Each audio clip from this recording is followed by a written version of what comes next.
Hello, welcome back to BLENDERSUSHI Live Noding. In this episode, I'm gonna take a look at the creation of this chair. So it's a revisit of the older idea. But if previously we look at it and then I kind of encourage you to try to make this and then try even like to make mistakes. And this is probably a little bit more correct way to approach it. I actually did the whole thing simply by separating the elements of cylinder and then reusing some part of it, and then I end up with this because we know that if we have we have one node in Sverchok that already generate a cylinder, right? And cylinder, of course, have we have ability to control the radius of the top part and the radius of the bottom part, and we can also control the height of the cylinder. So that's pretty much more or less almost like a chair or a table. This kind of classic looking chair, of course, and we can kind of use also the parts of the cylinder, like the circle that creates the cylinder, and then all these lines that made up the cylinder itself. So we have all that, and it's kind of a good idea for especially for procedural kind of modeling. Think of elements that you can reuse in to make a bigger part of the object. So this is kind of the node tree at the moment. It might be a little bit complex but I'm going to do a breakdown of this. I'm gonna hide all these real objects, and then we're gonna have this guy. So this is kind of the outline of the chair. There's also the circle part at the top, of course, but I basically start from a cylinder node. I have a multiple cylinder here because I have I use more than one cylinder parts because they are for different things, like for the legs, and then for this what do you call it, this is the where you usually put your foot on it if you're sitting on the chair. So let's dig inside. What can we do with this? I'm gonna show you what I can do with this first.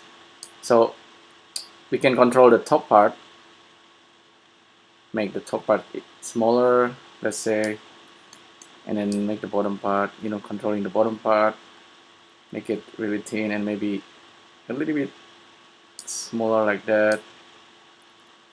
And there's also the control for the chair bit, where I'm kind of offsetting that part. There's the like a kind of the wood part at the top as well, that's looking like that, and there's an offset as well for that thing. So that's the procedural parameters that we can adjust. We can also adjust the height and the legs. Okay, we can have like multiple legs, just like before. The minimum, of course, three legs like that. Okay, so let's look at it one part by parts. We can start probably from the leg part, which is, let's see, which is this guy, the green part. The leg part is, of course, super simple. It's just a cylinder. Vertices goes into UV connection, and you can have these edges. And what's happening here is the end part all of them goes into skin measure. And I like using skin measure because skin measure simply turn edges into some kind of 3D form. So you provide some edges, and then you can easily turn it into like a form like that. And if it's like super low res, it's simply make it looking like a elongated cube. So that's actually enough for like a simple models most of the case. It's kind of a cheat sheet, but I guess that's pretty good for now because we don't have something that's like a kind of like lofting nodes yet. I don't know, maybe Sverchok actually has lofting node. It is also called something else, but basically would be nice. What would be nice is to have like to be able to provide path like this, and then in addition to that we just provide like a profile, and then it becomes something else. It's one of the like a parametric kind of modeling tools, definitely. But for now I'm just gonna use skin mesher in Blender because this is really convenient. So we did the leg part, that's no problem at all. And then what else we have? We have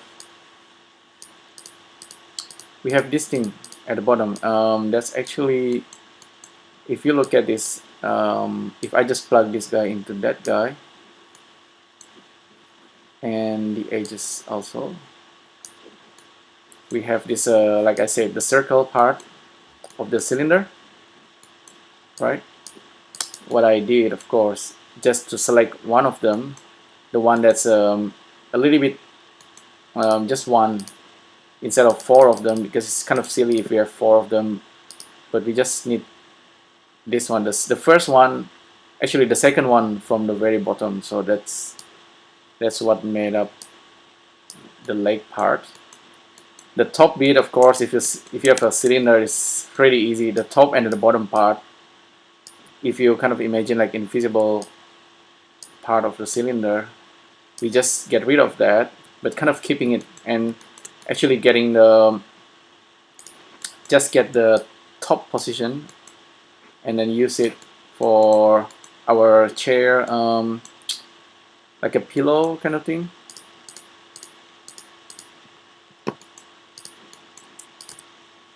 That's actually what made up this part. So I'm taking the top face up here, and where is it? There you go, this one. Take the top part, get the center polygon, and then get just the top part, and then there's this offset of the transform, and we just simply use the transform for our circle. And then for the circle I use the solidify to adjust for the thickness. Currently the thickness is kind of growing downward. Would be nice actually if it's just growing upward, and that's actually better. And kind of I should flip it around, just flip the mesh around. That way we have kind of a good dependency on all of this. So this is all dependent on cylinder nodes itself that we use. We have 3 cylinder nodes, and then each one of the cylinder nodes being controlled by these 4 parameters for the top radius, bottom radius, and then the height and the number of the legs, of course. And whenever I make any changes, everything will kind of update itself accordingly. There's a bit of few offset things that I can adjust. Even the chair width can be, you know, it's looking something like that. This is, what is this? That's the number of the leg. Actually, this guy can follow this, so we can have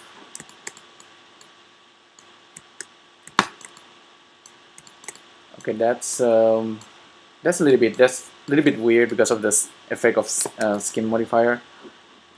Let me check what's going on. Matrices, edges, the edges coming from the top, that's why. There you go, I just fix it. And we don't need that high res, we just need a like a low res kind of. Oh, actually that's the limitation of skin modifier. It's sometimes it gives you something that's too organic. So instead of straight like a straight wood, this is like a, there's like a pillow, softened part. Of course skin modifier wasn't made for this kind of purpose, but maybe this is okay for now. So we have the offset for the circle, and we also have the offset for the height position somewhere here. See, that's for the chair. and I just if I hide all the preview, I basically get the chair itself. This should be like better looking, like rounded like this.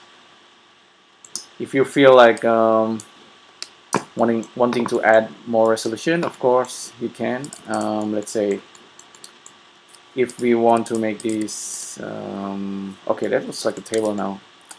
The old school classic Chinese mahjong table. Mahjong is like one of the gambling game that's all people in China likes to play even today. So that's a typical mahjong chair because it needs, I think it needs at least 4 people to play, and then this kind of round table is perfect for that. Okay, that's if you want to make a table. Of course, you don't want to make a table. You want to have a chair. And if you really want it, we can kind of maybe improve a little bit and then make this part of the chair. This is also something that you can kind of take the easy way. The easy way is kind of just make part of this, and then if you have like a circle, you just cut this part and then get that bit, and you just extrude it down, and you get, so you have the back handle, and then you just connect it to the circle down below. I'm thinking to do that, but that might actually take a while, a little bit of time, but this is pretty much it for this live noding. It's actually that kind of concept that I want to kind of transfer to you, the concept of starting with a cylinder and then know each part of the component and how to access each part of the component, and perhaps you can turn a cylinder into a glass or a mug actually, and then you can also turn this into like more like a coffee cup, or for a teapot, of course, that's also possible, but you have for the teapot you have the top bit, and then you have this bits, right? Kind of similar, but for the teapot you probably think, okay, you can just use a revolve. Yeah, that's the same idea. Revolve, just like for the wine bottle. Teapot, cup, mug, chair, they are all very similar. But there's probably like other stuff that you can make from if you're starting from a cylinder. Okay, cylinder, and then you can create all this procedurally, so you don't need to, next time you need this kind of chair, you can just use this node tree and then just simply use it. Okay, so that's pretty much it for this live noding. Hopefully you find this useful. Any comments, feedback, suggestion, just let me know down below, and I'll see you in the next video. Thanks again for tuning in. Bye.